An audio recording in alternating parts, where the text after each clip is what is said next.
안녕하세요. 테크닉의 편집자 K. 오피디입니다. 저희 오늘 되게 신나는 일이 있었어요. 맞습니다. 저희가 계획하지 않았어요. 우연찮게 저희가 한강공원을 갔는데 이게 뭡니까 도대체? 아니, 이 요즘 같은 시대에 이런 거 할 줄 알았습니까? 벤츠에서 무려 SUV만 모아가지고 얼반 어드벤처 이런 이벤트를 하고 있었던 겁니다. 그래서 이 SUV 판매량을 조금 더 올리고자 이런 행사를 준비하는 것 같습니다. 와, 저는 이렇게까지 SUV가 많은 건 처음 봤습니다. 벤츠에서 SUV 라인이 이렇게 많았나요? 아, 몰랐어요. 승용이랑 똑같더라고요. 야, 이거 뭐 어떻게 A부터 시작해가지고 G까지 A, B, C, D, E, F, G. G. F는 없었습니다. F? D도 없었네. 아, 그러네요. 와, 이 보기 힘들다는 그 G. 아, 요즘도 저 계약하면 한 1년 걸린다는데요? 아, 진짜요? 아, 인기가 핫합니다. 대박인데? 이건 뭐 다 있어, 다 있어. 그 마침 또 현장에서 새로 나오는 GLB에 대해서도 런칭 행사 비슷하게 이렇게 또 공개하는 모습을 보여주더라고요. 맞습니다. 좀 언택트로 해서 실제로 차량은 거기 있었지만은 그 설명은 이제 별도로 녹음된 화면으로 진행을 했었는데요. 그 GLB가 공개됐을 때 사람들이 굉장히 놀랐습니다. 그 지금 좀 연설자도 보십시오. 와우! 그러지 않습니까? 그래서 저희가 GLB를 한번 파봤습니다. 한번 볼까요? 네. 처음에 이 편집자 K께서 이 차를 봤을 때의 느낌을 한마디로 표현해 주셨는데요. 처음 봤을 때 이 디고 아닌가? 욕먹는 거 아닌가요? 미안합니다. 원래 벤츠가 최근에 좀 둥글둥글하게 나왔었죠. 그러다가 이제 최근에 갑자기 또 이렇게 각진 모습을 조금 더 보여주는 게 아무래도 좀 그 부분이 편집 K께서 티구안이 느낌을 좀 보인다라고 얘기한 요소가 아닐까 합니다. 그래서 이제 전면을 보시면 이게 뭐 그릴이 두 줄로 나 SUV야 이야기하고 있네요. 근데 좀 저렴해 보이지 않나요, 디자인이? 겉에서 봤을 때는 잘 몰랐는데 가까이 다가가서 봤을 때는 저기 보이는 플라스틱 재질들이 왠지 이전에 제가 알고 있던 벤츠보다는 좀 더 가벼워졌다는 느낌? 그런 것 같아요. 저도 그 저 삼각별 뒤에 있는 이런 부품들은 좀 재질도 좋고 이럴 것 같았는데 그러진 않더라고요. 그리고 위에 3개씩 모양을 나타내고 있는 것 같지 않나요? 그러네요. 그러고 보니까 저기에 전시된 차량들이 저 비슷하게 저 네모난 디자인이 다 있었던 것 같아요. 네, 이게 전부 다 패밀리처럼 지금 여기 SUV가 전체적으로 다 나와 있는 사진을 보셔도 그릴이 비슷해요. 원래도 그 벤츠가 패밀리로 굉장히 잘하기로 유명했죠. 세단과 SUV를 약간 좀 다르게 가져가는 느낌도 있어요. 이전에 나왔던 C클래스, E클래스, S클래스가 굉장히 비슷했거든요. 근데 그런 느낌으로 또 여기 똑같이 또 GLA, GLB, GLC, GLE까지 굉장히 비슷한 느낌이 있어요. 저 네모난 거.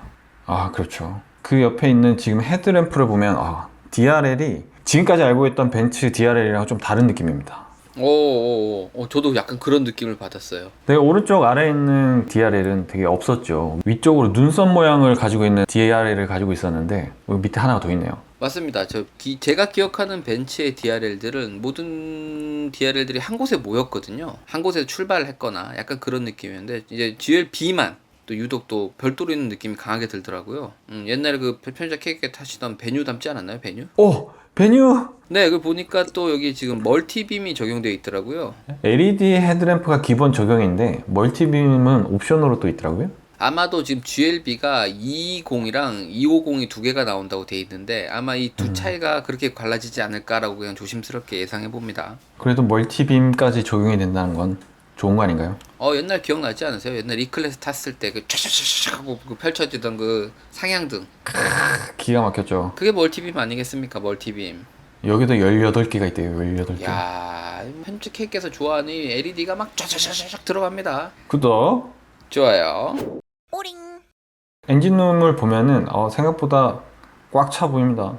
전륜이라서 그런가요? 전륜이라서 아마 가로 엔진이 들어가서 그럴 것 같고요. 두 번째로는 또 이 차가 9단 변속기가 들어간다고 합니다. 9단이나요? 네네네. 원래 우와. 7단, 7G 트로닉이 들어갔다가 이제 9G 트로닉이 이제 GLB에도 들어가는데요. 아시다시피 이게 전륜 구동 기반이다 보니까 엔진룸이 꽉 찰 수밖에 없어요. 튼튼해 보입니다. 그리고 아까 서두에 말씀드렸듯이 지금 이 차는 GLB 220하고 250 두 가지 가솔린 모델이 들어가는데요.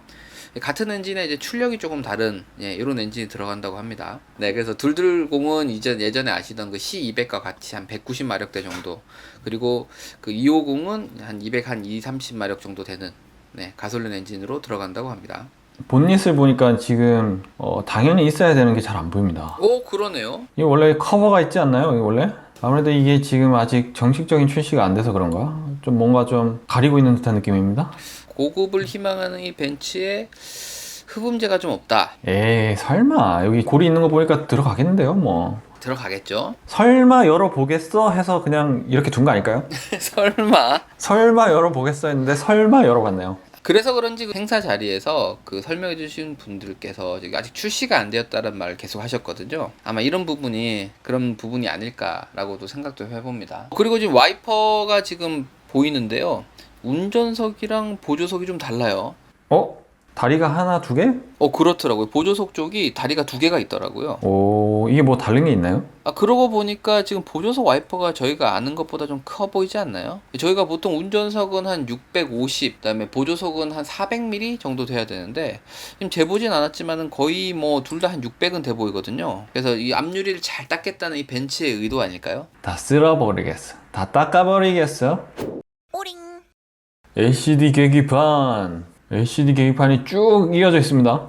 그 계기판과 내비게이션이 일체형으로 되어 있는데 지금 저희가 원래 알던 E클래스라든지 아니면 S클래스처럼 좀 큰 느낌은 좀 덜한 거 보니까 아마 그 A클래스가 아닐까 해봅니다. 그런 것 같아요. 넓게 일체형으로 10.25인치, 내비게이션 10.25인치, 계기판 10.25인치. 그래서 그런지 조금 좀 작은 감이 없지 않아 있어요. 그래서 그만큼 깔끔하지 않습니까?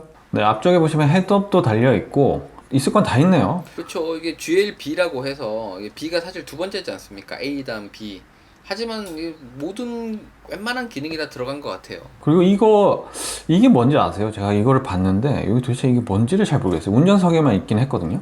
제가 이거 둘러보니까 이게 아마 문 잠기는 닭다리? 아, 그래요? 그게 없더라고요. 아, 이 벤츠 차량이 원래 문이 잠겼다 열렸다를 볼 수 있는 게 이제 문에 닭다리가 있었는데 그게 없어요. 그러네요. 매끈하네요. 네, 그 없는 부분을 아마 저 LED 그 빨간색 등으로 구분을 하지 않을까. 아, 네, 라고 예측을 한번 해봅니다. 그리고 놀라운 건 통풍 시트가 옵션으로 들어가 있다는 거예요. 오, 통풍 시트. 원래 수입차에 통풍 시트가 참 안 들어가기로 유명하지 않았습니까? 근데 이제 B 클래스로 들어갑니다. 역시 할 거면 다 해! 근데 제가 이 차를 타고 좀 느낀 건데 좀 재질이 조금 싸 보이지 않나요? B잖아요. 제가 보통 벤츠를 탔을 때 이런 버튼들이 약간 크롬 느낌이 났었는데 이거는 플라스틱 느낌이 좀 나는 게 좀 아쉽네요. B잖아요. 네, 뭐 이런 부분도 보시면 물론 뭐 잘 만들어 놓긴 했는데 여전히 그 고객분들께서 지금 하이그로시가 좀 불만들이 좀 있잖아요. 생활 흠집이라든지 먼지 이런 거에 취약하다 보니까 근데 여전히 그걸 사용을 했더라고요. 하이그로시는 피할 수 없는 운명인가 봐요. 근데 이 차에도 앰비언트 라이트가 엄청납니다. 제가 늘 현대기아차에서 좀 아쉬웠던 부분이 벤츠는 확실히 쿨하게 써줍니다. 앰비언트 라이트. 보세요. 옆에 쫙 있지 않습니까? 색깔도 종류별로 커스터마이즈도 다 되고. 오, 송풍구에도 불이 들어오네요. 챙길 거면 다 챙기는 거 아니겠습니까, 이렇게? 야, 디테일합니다. 네, 선이 끝까지 오지 못하니까 끝에 있는 송풍구까지 불을 딱 켜주는 역시.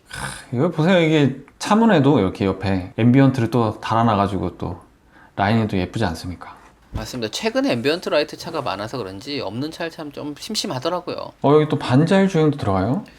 또 옵션 아닐까요? 벤츠가 또 옵션의 또 제형 아니겠습니까? 네, 인디 오더. 인디오더. 근데 여기 좀 사륜 있잖아요, 사륜. 그렇죠. 벤츠에선 포매틱이죠. 지금 250 포매틱이 기본으로 들어가는 게 있더라고요. 뭔가요? 오프로드 패키지. 근데 여기까지 오프로드 패키지가 들어갔다는 거. 그리고 여기 디스플레이에 이렇게 표현해 준다는 거 멋지지 않나요? 그냥 기능만 있다는 게 아니라 디스플레이에서 다 보여주고 있다. 대단합니다. 벤츠답지 않은 친절함 같은데요. 네, 그리고 이 차가 인기 있던 이유를 말씀드리면 뒷좌석입니다. 바로. 이야, 어쩐지 이 차 지금 보시는 것처럼 카시트를 그냥 디스플레이를 해놨더라고요. 네, 이 가족을 위한 차다 뭐 이런 뜻 아닐까요? 확실히. 목적이 명확하네요. 그럼요. 우리는 이런 분들을 위한 타겟팅이야. 카시트를 달았음에도 공간적으로 괜찮아. 제가 뒷좌석에 앉아봤을 때도 보시면 지금 주먹이 한 2개 반 정도 들어가거든요. 굉장히 여유 있네요. 넉넉합니다. 물론 그 SUV 차량이 항상 넉넉하긴 합니다만 근데 좀 이런 부분이 있더라고요. 보니까 이 시트 길이가 좀 짧더라고요. 짧긴 하네요. 두 뼘이면 끝나네요. 네, 이 부분이 좀 짧아서 좀 불편한 감이 있고요. 그리고 결정적으로 보시면 이 다리 뒤꿈치가 닿습니다. 아, 좀 애매하게 있어야 되네요. 네, 맞습니다. 그냥 다리를 그냥 뻗고 있어야 되는 거군요. 앞으로 나란히 다리 쭉쭉. 앞자리 의자 밑 공간도 굉장히 크네요. 네, 공간적인 부분이 그렇게 아쉽지 않습니다. 그리고 뒷좌석에서 봤을 때 이런 송풍구라든지, 그죠? 그 다음에 충전 케이블, 네, 그런 부분도 충분했었고요. 그리고 지금 센터 터널 있는 이 방턱도 생각보다 그렇게 높지는 않습니다. 그렇죠. 원래라면은 이 차는 전륜구동 차량입니다. 전륜 기반의 사륜구동이다 보니까 원래는 좀 더 플랫해야 되는데 이 사륜을 넣다 보면 또 어쩔 수 없이 또 살짝 올라가는 네, 그런 부분이 있죠. 네. 그럼 이게 틸트도 돼요? 맞습니다. 그리고 그 등받이가 3단계로 조절이 됩니다. 근데 이거는 끈으로 당기는 거네요? 그 최근에 나온 SUV들이 이거 손잡이가 없이 끈으로 많이 하더라고요. 1단, 2단, 3단. 3단계나 조절되는 범위가 꽤 넓으네요. 개인적으로 앉아보니까 그 1단계는 좀 앉기 많이 불편했고요. 3단계 정도? 네, 그러니까 2, 3단계니까 뭐 결론은 그냥 2단계 조절이 아닐까 합니다. 그리고 보셨을 때 이 부분이 좀 아쉬웠는데요. 엉덩이와 등받이 사이가 편하게 앉을 수 있는 느낌은 아니었어요. 동그스름하게 큰 축이 드러나 있는 모습을 보이고 있네요. 네, 아마도 이게 플랫하게 등받이를 접기 위해서 그런 구조물이 있는 게 아닐까라는 생각을 해봅니다. 그리고 이 차를 논할 때 이 트렁크 부분을 또 빼놓을 수가 없죠. 그럼요. 이게 트렁크는 기본이죠. 이 트렁크를 봤을 때 또 어땠던가요? 트렁크는 생각보다 굉장히 공간적으로 여유가 많았습니다. 보시는 것처럼 여유가 되게 많이 있어 보이고요. 게다가 지금 뒷자리가 3개로 나눠서 이렇게 폴딩이 됩니다. 아하, 4대 2대 4 시트. 예, 그러면서 쭉 이렇게 이어져서 평평하게 이어진 모습을 보이고 있죠. 차박하시는 분들은 평탄화 필요 없을 정도인데요. 이거 캠핑 갈 때도 굉장히 유용할 것 같아요. 의자가 조금 불편했지만 이런 공간적으로 변신할 때는 유리하다. 근데 좀 마감이 좀 아쉽지 않나요? 좀 아쉬운 건 있지만 아직 공식 출시된 차가 아니라는 점을 감안한다면 일단 눈을 감아 두겠습니다. 네, 어떻게 바뀔지도 궁금합니다. 저는 이 트렁크를 봤을 때 이렇게 광활하게 넓다 이런 생각은 못했지만은 반듯하다는 생각은 많이 했었거든요. 근데 어디가 튀어나오거나 뭐 이런 부분 없이 진짜 네모 반듯한 짐을 넣기에는 굉장히 좋은 것 같습니다. 그리고 이 손잡이가 2개가 있었어요. 이거 왜 2개나 있죠, 이 손잡이는? 이게 또 놀러 가기 좋게 하기 위해서 2개가 있는 게 아닌가 생각되는데, 왜냐면 여기 봤더니 고리가 있어요. 고리. 뭔가를 걸 수 있는 요 고리 부분이 있더라고요. 그늘막을 만들 수 있게끔 고리를 만들어 둔 거 아닐까. 최근에 차량을 사용해서 차박 또는 이제 캠핑을 많이 하는데 그런 분들을 위한 거다. 야, 섬세한데요. 센스쟁이. 그리고 B, 전동 트렁크 들어가요. 뭐 당연하죠. 요즘 뭐 SUV 거의 전동 아닌가요? 네, 저희가 갑작스럽게 SUV 전시 모습을 만나게 돼서 저희가 지금 B에 대해서 한번 둘러봤는데요. 저희가 여기서 둘러볼 수 있는 시간이 그렇게 넉넉하지 않아가지고 짧게 저희가 지금 촬영을 해왔습니다. 맞습니다. 간단하게 둘러만 보는 정도밖에 안 되었지만 그래도 여러분께 좀 재빨리 실물의 모습을 좀 전달해 드리고자 이렇게 준비를 했습니다. GLB 굉장히 매력적인 차로 보여집니다. 근데 가격이 굉장히 궁금해지는데요. 언제 나올지도 궁금해지고요. 제가 듣기로는 지금 220 포매틱은 5,420만원 2000cc 가솔린입니다. 이 차는 지금 5,420만원. 그 다음에 지금 또 더뉴 GLB 250 포매틱. 이 차도 분명히 2000cc지만 출력이 조금 더 좋습니다. 아마 옵션도 조금 더 좋지 않을까라고 합니다. 그 차량은 6,110만원. 아마 옵션 차이가 좀 많이 나지 않을까 합니다. GLB 이제 곧 9월달 얼마 안 남았죠? 곧 출시된다고 하니까 되게 기대됩니다. 안 그래도 현장에서 인기가 너무 많더라고요. 가격대가 좀 넘볼 수 있는 가격대가 아닐까, 그래서 인기가 있는 건 아닐까라고 생각을 해봅니다. 이 가격대의 경쟁차들이 뭐가 있죠? 지금 뭐 인기 많은 차 중에 하나가 이제 XC40이 있죠? 볼보에서 핫하죠. 그럼요. 패밀리카로. 다음에 곧 또 기대되고 있는 GV70.